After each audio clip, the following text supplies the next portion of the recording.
दोस्तों, आज के इस वीडियो में हम बात कर रहे हैं पॉलिटी का एक काफी इंपॉर्टेंट लेक्चर है पार्लियामेंट संसद। तो ध्यान से इस लेक्चर को देखिएगा। इस लेक्चर में हम लोकसभा और राज्यसभा दोनों को अच्छे से डिस्कस करेंगे। ठीक है, और सारे इंपॉर्टेंट पॉइंट्स जो भी हैं इस टॉपिक से सारे हम कवर करेंगे और लास्ट में एक very important question answer set भी लगाएंगे।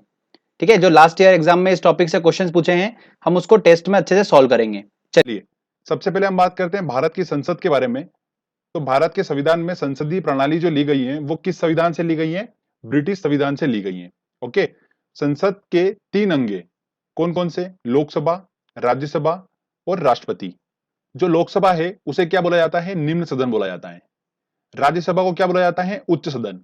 और राष्ट्रपति जो है वो क्या काम करता है? संसद के सत्र को बुलाने का काम करता है राष्ट्रपति। क्लियर बात?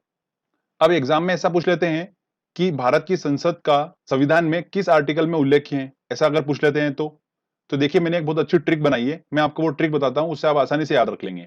क्या लिखा है दोस्तों? संसद। संसद के बारे में हमको पता करना है कि संविधान में किस आर्टिकल में बोला गया है। तो देखिए पहला वर्ड क्या है? स है। तो देखिए स से कौन सा अंक बनता है? 7 बनता है। तो हमने लिख लिया 7। लास्ट वाला वर्ड देखिए, बीच में फिर स आ गया। स तो हम यूज कर चुके हैं, अब कौन सा वर्ड है? द। देखिए द से क्या बनता है? 10 बनता है। तो हमने लिख लिया 10। तो 710 बना। 710 आर्टिकल होते हैं क्या? बिल्कुल भी नहीं होते हैं। तो अब क्या करें? 10 को हटा के क्या करेंगे? उससे एक अंक कम करेंगे। तो हमने क्या करा? 9 करा। क्या 79 आर्टिकल संविधान में एग्जिस्ट करता है? बिल्कुल करता है। बस तो यही आर्टिकल है जो संसद के बारे में बताता है। आर्टिकल नंबर 79 किसके बारे में बताता है? संसद के बारे में बताता है। इतनी आसानी से हमने याद कर लिया। अब देखिए 79 आर्टिकल क्लियर हो गया आपको? तो फ्रेंड्स, आर्टिकल नंबर 79 हो गया पार्लियामेंट संसद से रिलेटेड। अब देखिए हम सीक्वेंस वाइज चलेंगे। सबसे पहले आएगा उच्च सदन। तो उच्च सदन कौन सा है? राज्यसभा है।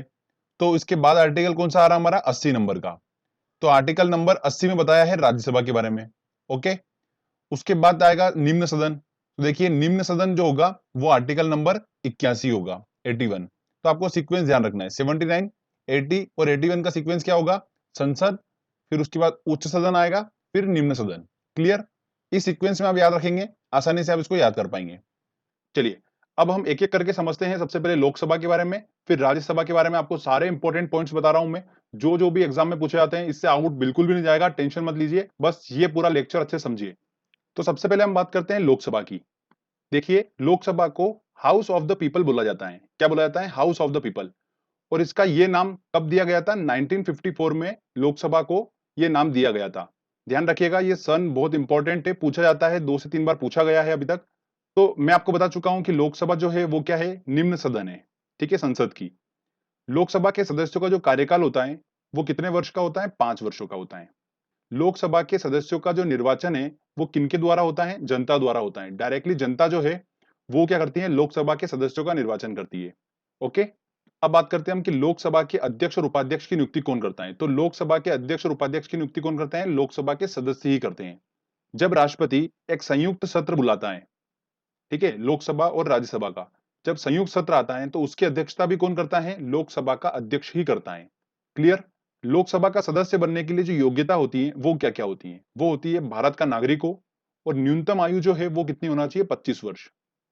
अब दोस्तों हम बात करते हैं कि लोकसभा में सदस्यों की संख्या कितनी होती है। तो चलिए मैं आपको बताता हूं। मैक्सिमम सदस्यों की संख्या की बात करते हैं तो कितनी होती है? 552 होती है। कितनी होती है? 552। ये मैक्सिमम है। वर्तमान में कितनी है? वर्तमान में है 545। 545 सदस्यों की संख्या है वर्तमान में लोकसभा में। अब देखिए मैंने आपको बताया था राष्ट्रपति वाला लेक्चर में कि राष्ट्रपति जो है वो लोकसभा में 2 सदस्यों की नियुक्ति करता है। आंग्ला भारतीय समुदाय के 2 सदस्यों की नियुक्ति करता है। ठीक है, मैंने आपको बताया था। जिसने अगर वो लेक्चर नहीं देखा राष्ट्रपति वाला तो डिस्क्रिप्शन में लिंक दे रखा है मैंने, आप वहां से वो लेक्चर देख सकते हैं। तो हमको ये पता है कि 2 जो सदस्य है लोकसभा में उनकी नियुक्ति कौन करता है? राष्ट्रपति करता है। तो 545 में से 2 की नियुक्ति तो राष्ट्रपति ने कर दी, तो बचे कितने? 543 बचे।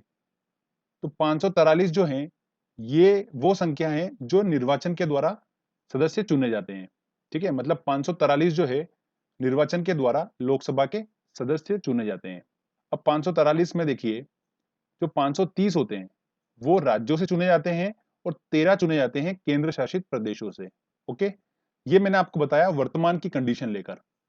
अगर मैक्सिमम के केस की बात की जाए कि मैक्सिमम सदस्य जो है वो 552 है, तो इसमें 2 की नियुक्ति कौन करेगा? राष्ट्रपति करेगा, आंग्ला भारतीय समुदाय के सदस्य की। बचे हुए कितने? 550। ये 550 जो है, ये निर्वाचन द्वारा चुने जाएंगे। अब इन 550 में से राज्यों से कितने चुने जाएंगे? 530 सदस्य राज्यों से चुने जाएंगे और 20 चुने जाएंगे केंद्र शासित प्रदेशों से। क्लियर? तो ये आपको स्ट्रक्चर समझ में आया? ये जो हाईलाइटेड वाला है, ये पोर्शन है अपना वर्तमान वाला, और ये मैक्सिमम केस को लेकर बताया मैंने आपको। तो काफी इंपॉर्टेंट है, स्ट्रक्चर हमको समझ में आना चाहिए। आपको बस ये ध्यान में रखना है कि वर्तमान में सीट कितनी है, मैक्सिमम कितनी है। मैक्सिमम जो सीट है वो 552 है और उससे 7 कम वर्तमान में सीट है। बस इतना ध्यान रखना है, आप आराम से सारा स्ट्रक्चर खुद ही बना लेंगे। आगे अब हम बात करते हैं कि मंत्री परिषद जो होता है वो सामूहिक रूप से लोकसभा के लिए उत्तरदायी होता है। मंत्री परिषद क्या, ये टर्म भी हम समझ लेते हैं।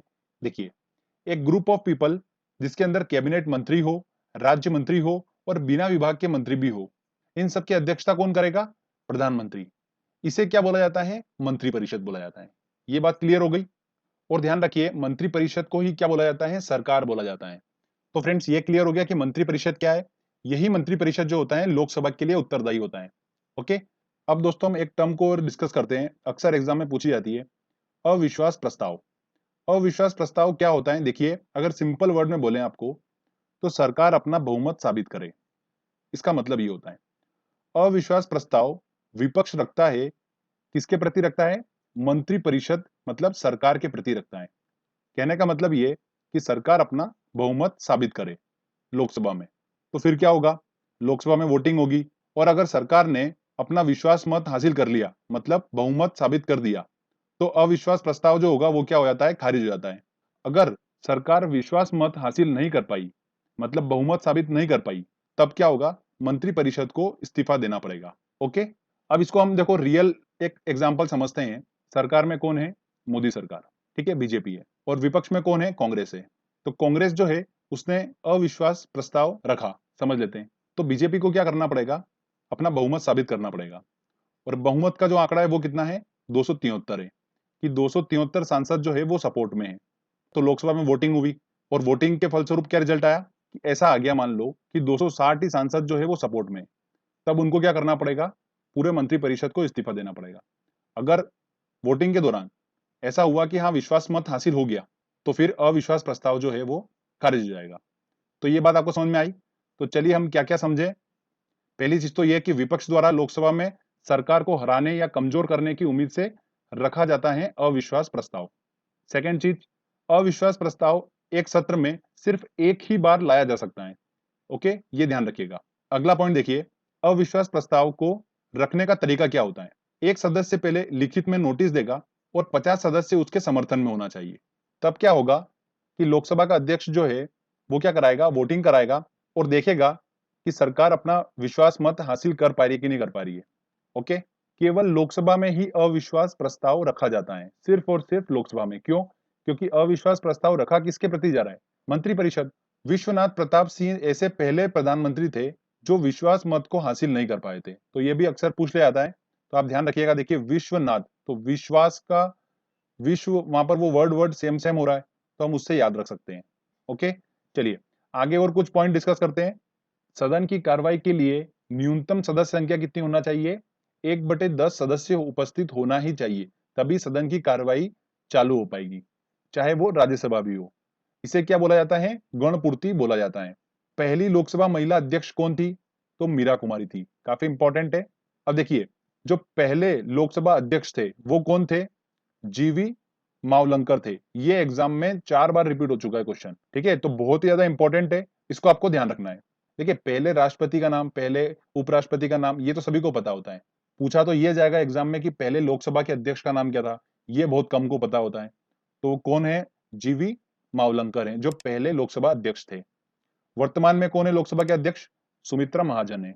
अब अक्सर आपने सुना होगा, शून्यकाल के बारे में सुना होगा। शून्यकाल, तो ये क्या होता है? देखिए, जो संसद का सत्र चलता है, तो उस समय जो दिनचर्या होती है वो 2 पार्ट में डिवाइड होती है। कैसे? जो मॉर्निंग का समय रहता है 12 बजे से पहले का, वो होता है प्रश्नकाल। उसके बाद के समय जो होता है वो होता है कार्यसूची का। तो इन दोनों के बीच में एक छोटा सा गैप होता है, उसे क्या बोला जाता है? शून्यकाल बोला जाता है। और ये जो गैप का समय है ये चालू होता है 12 बजे से, इसलिए इसका नाम क्या रख दिया? शून्यकाल रख दिया। ओके, तो आपको ये टर्म क्लियर हुआ अच्छे से? चलिए अब हम बात करते हैं दोस्तों राज्यसभा के बारे में। तो काफी इंपॉर्टेंट है ये भी, देखिए स्टार्ट करते हैं हम। राज्यसभा जो होता है वो संसद का क्या होता है? उच्च सदन होता है। क्या होता है दोस्तों? उच्च सदन होता है। अगला पॉइंट इंपॉर्टेंट है कि राज्यसभा के सदस्यों की नियुक्ति कौन करता है? तो राज्यसभा के सदस्यों की नियुक्ति करते हैं जो राज्यों की विधानसभा के जो सदस्य होते हैं, वो राज्यसभा के सदस्यों की नियुक्ति करते हैं। प्रत्येक 2 वर्षों में 1/3 सदस्य सेवा निवृत्त हो जाते हैं, मतलब अवकाश ग्रहण करते हैं, और नए सदस्य आते हैं फिर। तो राज्यसभा इसलिए कभी भंग नहीं होती है। इसीलिए राज्यसभा को क्या बोला जाता है? स्थायी सदन बोला जाता है, परमानेंट हाउस बोला जाता है। तो ये वाला क्वेश्चन 2015 का है, बहुत ही इंपॉर्टेंट है, ध्यान रखिएगा। स्थायी सदन जो है वो क्या है? राज्यसभा है। लोकसभा जो है वो स्थायी सदन नहीं है। राज्यसभा के सदस्यों की बात करें तो राज्यसभा के सदस्यों का कार्यकाल कितने वर्षों का होगा? 6 वर्षों का होता है। हमने बात करी थी लोकसभा में, तो लोकसभा के सदस्यों का कार्यकाल कितने वर्षों था? 5 वर्षों तक का था। बट राज्यसभा के सदस्यों का कार्यकाल जो होता है वो 6 वर्षों का होता है। तो ये ध्यान रखना है। राज्यसभा के अध्यक्ष की बात करते हैं, मतलब सभापति की बात करते हैं, तो कौन होता है? उपराष्ट्रपति होता है। उपराष्ट्रपति राज्यसभा का पदेन सभापति होता है। ध्यान रखिएगा, ये राज्यसभा का सदस्य नहीं होता है। इसका कार्यकाल जो होता है वो 5 वर्षों का होता है। कितने वर्षों का होता है? 5 वर्षों का होता है। राज्यसभा के उपसभापति को कौन चुनता है? राज्यसभा के सदस्य ही चुनते हैं उपसभापति को। ठीक है, अब हम योग्यता की बात करते हैं कि राज्यसभा का जो सदस्य होने की योग्यता क्या क्या होना चाहिए। तो पहली बात तो भारत का नागरिक हो। दूसरी बात, न्यूनतम आयु कितनी होना चाहिए? 30 वर्ष होना चाहिए। बहुत ही इंपॉर्टेंट है ये। लोकसभा में हमने पढ़ा था तो न्यूनतम आयु कितनी होना चाहिए थी? 25 वर्ष। पर राज्यसभा में कितनी होना चाहिए? 30 वर्ष। थोड़ा सा और मैच्योर होना चाहिए उसको। चलिए अब मैं आपको बताता हूँ राज्यसभा के जो सदस्य होंगे उसका स्ट्रक्चर बता देता हूं मैं आपको। तो जो राज्यसभा के मैक्सिमम सदस्य होंगे वो कितने होते हैं? 250। वर्तमान में कितने हैं? 245 सदस्य। वर्तमान में राज्यसभा के 245 सदस्य हैं। अब मैंने आपको बताया था, देखिए राष्ट्रपति वाले लेक्चर में, कि राष्ट्रपति जो होता है वो राज्यसभा में 12 सदस्यों की नियुक्ति कर सकता है ना। तो 245 में से 12 चले गए, कितने बचे? 233। ये 233 ही अधिकतम चुने जा सकते हैं, ठीक है, निर्वाचन के थ्रू। 233 सदस्य जो है वो निर्वाचन के थ्रू चुने जाते हैं, और इसमें से राज्यों से चुने जाते हैं 229, और केंद्र शासित प्रदेशों से चुने जाते हैं 4 सदस्य। तो ये आपको क्लियर हुआ स्ट्रक्चर। 250 मैक्सिमम सदस्य हैं राज्यसभा के, 245 वर्तमान में है, उसमें से 12 जो है वो राष्ट्रपति चुनता है, 233 जो है वो निर्वाचन के थ्रू चुने जाते हैं, उसमें से 229 राज्यों से और 4 केंद्र शासित प्रदेशों से चुने जाते हैं। तो आई होप आपको ये स्ट्रक्चर क्लियर हुआ होगा। हमको बस ध्यान रखना है वर्तमान में कितने सदस्य हैं? 245, और मैक्सिमम सदस्य हो सकते हैं 250। चलिए अब कुछ इंपॉर्टेंट पॉइंट्स और डिस्कस करते हैं जो एग्जाम में अक्सर पूछे जा सकते हैं या पूछ लिए जाएंगे। पहली चीज तो यह कि सबसे पहले सभापति का नाम क्या है, मतलब पहले राज्यसभा के अध्यक्ष मतलब सभापति का नाम क्या है? तो वो कौन है? सर्वपल्ली राधाकृष्णन है। ओके, तो ये इंपॉर्टेंट है। पहले उपसभापति का नाम क्या है? तो एसवी कृष्णमूर्ति राव है पहले उपसभापति। वर्तमान में कौन है सभापति? वेंकैया नायडू है, ये उपराष्ट्रपति है। तो राज्यसभा के पदेन सभापति होंगे, तो वेंकैया नायडू जो है वो कौन है? राज्यसभा के सभापति हैं करंट के। आगे हम बात करते हैं अब संसद की समितियों के बारे में। देखिए फ्रेंड्स, यहाँ से भी कुछ क्वेश्चंस बन रहे हैं, तो हमको इसको भी पढ़ना जरूरी है। तो संसद की जो समितियां होती है वो कौन कौन सी होती हैं? लोक सेवा समिति, नियम समिति, विशेषाधिकार समिति, तदर्थ समिति मतलब एडॉक कमिटी। तो फ्रेंड्स, इन सब में से हमको सिर्फ 2 को समझना है, लोक सेवा समिति और एडॉक कमिटी मतलब तदर्थ समिति। तदर्थ समिति जो है उसका क्या काम होता है? ये कमेटी एक किसी विशेष उद्देश्य के लिए बनती है, उद्देश्य पूरा हो गया उसके बाद ये कमेटी खत्म हो जाती है। क्लियर? लोक सेवा समिति की बात करते हैं, तो देखिए ये काफी इंपॉर्टेंट है। लोक सेवा समिति में कुल सदस्य की संख्या कितनी होगी? 22। इसमें से लोकसभा के होंगे 15 सदस्य, राज्यसभा के होंगे 7 सदस्य। इसका अध्यक्ष कौन होता है? विपक्ष का नेता होता है। कौन होता है? विपक्ष का नेता। और इसका काम क्या होता है लोक सेवा आयोग समिति का? कि मंत्रालय के जो भी व्यय है और जो किए गए नियंत्रक एवं महालेखक परीक्षक, इसकी रिपोर्ट पे विचार विमर्श करने का काम होता है लोक सेवा आयोग समिति का। तो दोस्तों ये भी बहुत इंपॉर्टेंट है, आजकल क्वेश्चंस बन के आ रहे हैं इसमें भी। तो आप थोड़ा सा ध्यान रखिएगा। ओके, एक और चीज पूछ ली जाती है एग्जाम में कि वो कौन से प्रधानमंत्री थे जिन्होंने अपने कार्यकाल के दौरान संसद के अधिवेशन में भाग ही नहीं लिया, मतलब संसद के सत्र में भाग ही नहीं लिया। तो वो कौन थे? चौधरी चरण सिंह थे। इन्होंने संसद के सत्र में एक बार भी भाग नहीं लिया था। ये ऐसे प्रधानमंत्री थे। संसद के सत्र की बात करते हैं तो संसद का जो सत्र होता है वो साल में कितनी बार होता है? 2 बार अनिवार्य होता है, और दोनों सत्र के बीच में 6 महीने का मैक्सिमम गैप हो सकता है, इससे ज्यादा गैप नहीं हो सकता है। तो फ्रेंड्स, यहाँ पर हमारा ये थ्योरी सेक्शन कंप्लीट होता है। आई होप आपको सारी चीजें क्लियर हुई होगी। जितने पॉइंट्स मैंने बताए ये सारे इंपॉर्टेंट पॉइंट्स हैं, इससे आउट कुछ भी नहीं जाने वाला है। जो भी आएगा वो सब इन्हीं के बीच में से आने वाला है। तो चलिए दोस्तों, हम क्वेश्चन आंसर टेस्ट लगाते हैं और देखते हैं कि हम कितना क्वेश्चन सोल्व कर पा रहे हैं। देखिए दोस्तों, पहला क्वेश्चन है हमारा, भारत में सरकार की संसदीय प्रणाली को कहां से ग्रहण किया गया है? किसके संविधान से लिया गया है? ब्रिटिश संविधान से लिया गया है, तो सी आंसर होगा। भारतीय संसद के अपर हाउस को किस नाम से जाना जाता है? तो अपर हाउस को मतलब राज्यसभा, बी आंसर होगा। एसएससी टीयर 1 2015 का क्वेश्चन है ये। राज्यसभा को भंग किया जाता है। राज्यसभा चूंकि स्थायी सदन है तो भंग नहीं किया जा सकता, तो देखिए उपयुक्त में से कोई नहीं, डी आंसर होगा। नेक्स्ट क्वेश्चन लेते हैं। भारत में संसदीय ढांचे में 2 अस्थायी सदनों का नाम बताइए। तो 2 अस्थायी सदन, तो लोकसभा हमको पता ही है, तो देखिए राज्यसभा ए और सी में है तो ये तो हो ही नहीं सकता। राज्यसभा जो है वो स्थायी सदन है। अब बी और डी में से है, तो देखिए लोकसभा और विधान परिषद, लोकसभा और विधानसभा। तो विधान परिषद भी जो है वो क्या है? स्थायी सदन है। सिर्फ लोकसभा और विधानसभा ये दोनों जो है वो अस्थायी सदन है, तो आंसर क्या होगा इसका? डी आंसर होगा। अगला क्वेश्चन देखिए कि राज्यसभा की नियुक्ति के लिए न्यूनतम आयु कितनी होना चाहिए? तो कितनी होना चाहिए राज्यसभा के लिए? 30 वर्ष होना चाहिए, सी आंसर होगा। भारतीय संसद के संयुक्त सत्र की अध्यक्षता कौन करता है? तो संयुक्त सत्र बुलाने का काम करता है राष्ट्रपति, और उसका अध्यक्षता कौन करता है? लोकसभा का अध्यक्ष करता है, तो क्या आंसर होगा? सी आंसर होगा। देखिए, संसद की लोक लेखा समिति का अध्यक्ष नियुक्त किया जाता है। किसके द्वारा नियुक्त किया जाता है? अध्यक्ष की नियुक्ति कौन करता है? लोक लेखा समिति के अध्यक्ष की नियुक्ति लोकसभा के अध्यक्ष द्वारा की जाती है, ए आंसर होगा। भारतीय संसद में लोक लेखा समिति का अध्यक्ष होता है, कौन होता है? विपक्षी दल का नेता होता है, ए आंसर होगा। राज्यसभा के सदस्यों का सेवा काल कितना होता है? तो देखिए राज्यसभा के सदस्यों का सेवा काल कितना होता है? 6 वर्ष होता है। अगर लोकसभा की पूछते तो 5 साल होता। ओके, ध्यान रखिएगा, इंपॉर्टेंट क्वेश्चन है। चलिए अगला क्वेश्चन देखते हैं। मंत्रिपरिषद सामूहिक रूप से किसके प्रति उत्तरदायी है? तो किसके प्रति उत्तरदायी है मंत्रिपरिषद? लोकसभा के प्रति उत्तरदायी थे। मैंने आपको बताया था। संसद में शामिल है, संसद के अंग पूछे, देखिए कौन कौन होंगे? राष्ट्रपति होगा, लोकसभा होगा और राज्यसभा होगा, तो ऑब्वियस सी बात है, ए आंसर होगा। हाउस ऑफ द पीपुल को लोकसभा का नाम किस वर्ष में दिया गया था? तो 1954 में दिया था, तो ए आंसर होगा। चलिए नेक्स्ट क्वेश्चन लेते हैं।